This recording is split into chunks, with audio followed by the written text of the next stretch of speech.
খেয়াল করে শুনুন, খুব মজার ঘটনা।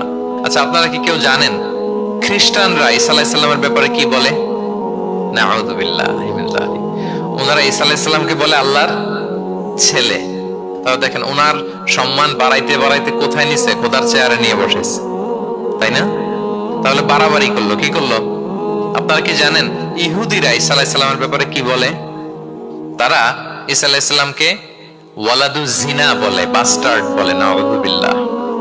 জিনার সন্তান মানে জারদ সন্তান বলে আল্লাহর এই নবীকে ইহুদিরা। তাহলে ওনাকে অপমান করতে করতে ছাড়াছাড়ি, যেটা নামাতে নামাতে কত নিচে নামাইছে দেখছেন?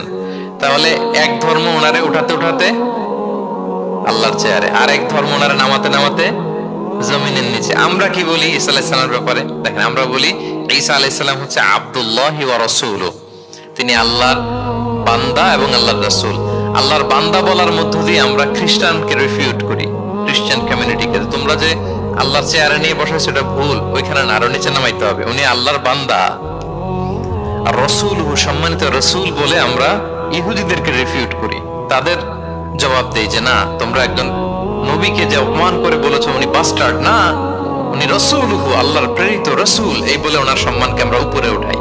তাহলে একদল নিছিল ওইদিকে, ওইখান থেকে নিচে নামায় নিয়ে আসি, একদল মাটির নিচে ঢুকাই দিছে, ওইখান থেকে উপরে উঠাই নিয়ে আসি। তাহলে আমরা মাঝামাঝি থাকি। সুবহানাল্লাহ পড়বেন না? ঈসা আলাইহিস সালামের ব্যাপারে আমাদের আকীদা হচ্ছে মানহাজুল ওয়াসাতিয়্যাতি ওয়াল ই'তিদাল, আমরা মাঝামাঝি থাকি।